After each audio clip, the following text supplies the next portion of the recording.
Today we are talking all about self-esteem. What is it? How do we build it? And how do we nourish and encourage our teenagers to have nice, high self-belief about themselves?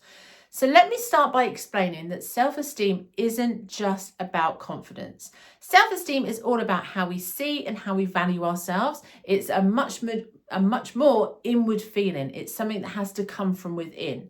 Now, here's the problem. Our teenagers developmentally are not in that place. They are looking for external validation to help them understand who they are, and it's all very much part of their identity formation. So it's something that they naturally have to go through in order to come through the other side, but certainly us as parents can support them in growing self-belief. Now, self-esteem is made up of two parts. We have the self-worth and we have the self-concept.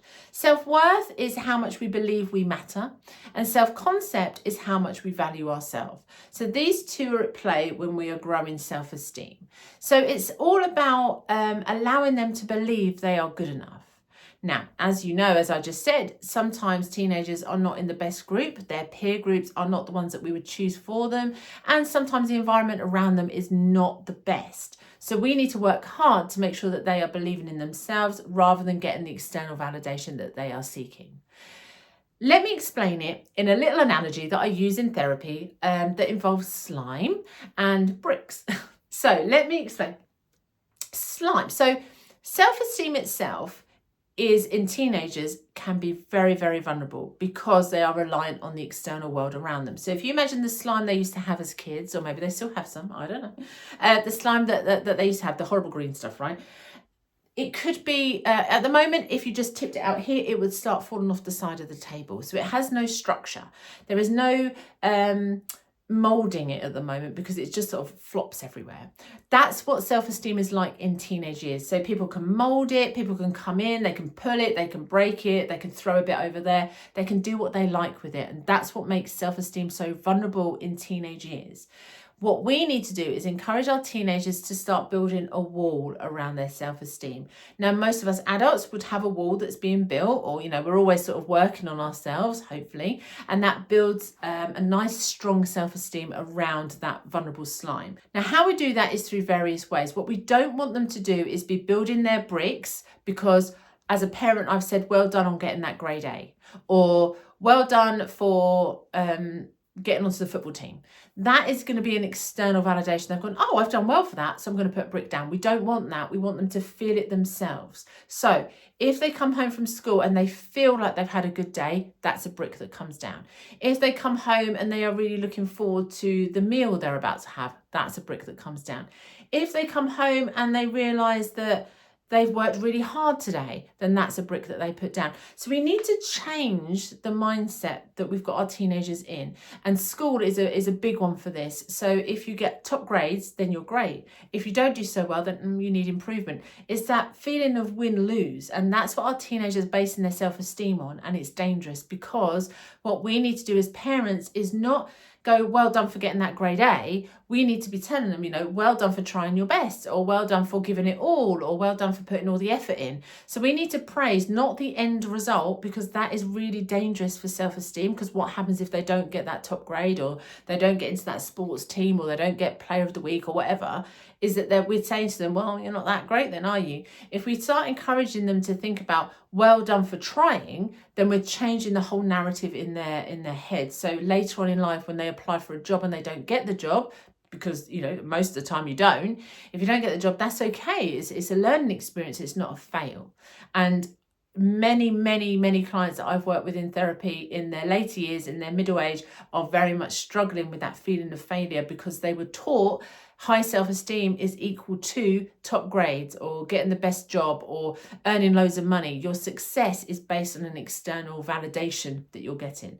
So I hope that's making a little bit of sense. So what we need to do is encourage our teenagers to start building the wall around their self-esteem using the way that they are feeling. So if they are feeling really good about the day, that's a brick that goes down. If they feel really good because they tried really hard in their exam, that's a brick that goes down, not the grade. Now, here's the problem. If I balanced a load of bricks just on top of each other and put the slime inside, that's lovely, it's protected.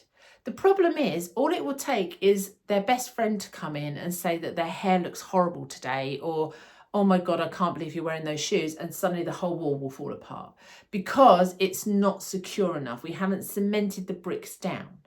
So what we need to do, on top of not only encouraging our teenagers to think differently, and I'll put something in the downloads here about a script of how to word these things, or how to encourage your teenager to change that mindset that self-esteem and success is not based on the outcome, it's based on what you've been doing to get there, is that we need to encourage them, not make them. We need to encourage them to rethink about what they've done. So let me explain. They come home from school and they go, do you know what? I had a really good day. I tried really hard today and it felt good. Brick goes down.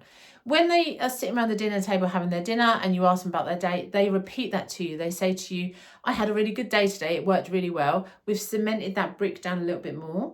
And then when they're drifting off to sleep that night, they reflect back on the day and they go, it was a good day today. Now we've got that brick fully formed. If they're too busy thinking like, oh, I only got I know we're in numbers now, aren't we? Not letters for GCSEs. Oh, I only got a 3 today. I should have got a 4. We're not doing anything for self-esteem. We need to be the narrative change in their minds by telling them consistently things like, you did great because you tried so hard and it must feel wonderful to be so prepared for the exam. All these different changes in our communication with our teenager will help them change the way that they start to see themselves.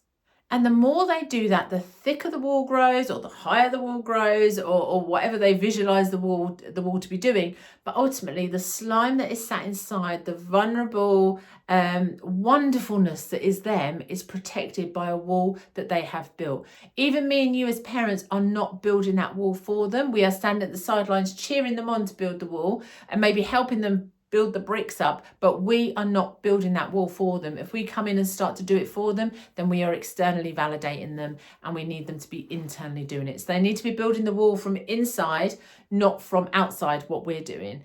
I will put all this in a download if it's not making much sense, because sometimes it's easier to read this out. But ultimately, we want that wall to be nice and strong. Nobody in their life goes into that slime. No partner, no best friend, no colleague, no one goes into that slime. That slime is theirs, and it's theirs only. Because if you allow someone to come in to your slime, they might take a bit. They might trample on it. They might add a different colour to it and make it all murky. Who knows? That slime is precious. Self-esteem is vulnerable, and we need to protect it. So when they do move into their later years in their teenagehood, if they're going for college applications, their GCSE results, when they've got external, our world is very much based on external validation, and success is based very much on money and what you have materialistically, and we're trying to teach them a different way. So it's hard because we're going against the grain, but ultimately we are aiming to build their self-esteem so when they reach their adulthood, they are not taken aback when they get rejected, because life is full of rejection. And if they've done really well in building their wall, when they do get rejection or they don't get the grade they want, it bounces off them, and they can see it as a learning opportunity rather than a fail, because it doesn't even touch the self-esteem. That self-worth is lovely and strong and growing wonderfully inside their compound, if you like. So that's what we are teaching our teenagers to do. And the reason that I'm bringing that to you now is I've worked with numerous clients in therapy who don't have a wall around their self-esteem and never have done, so are completely based on external validation.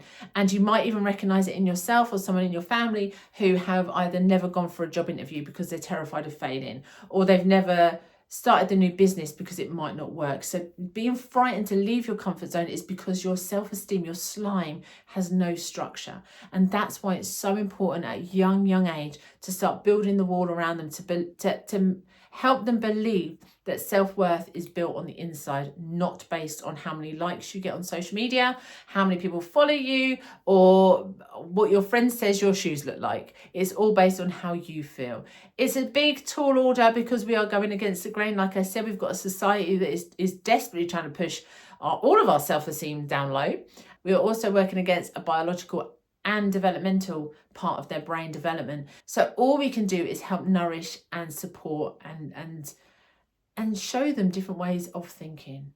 I hope that's all made a little bit of sense, and I haven't confused you completely with my slime analogy, but I will put it all in a download for you so you've got a quick guide just to refer to should you need it.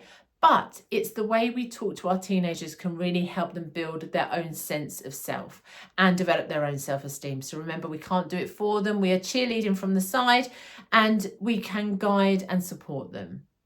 Thank you so much for watching this video. I hope it's been useful, and I'll see you very soon.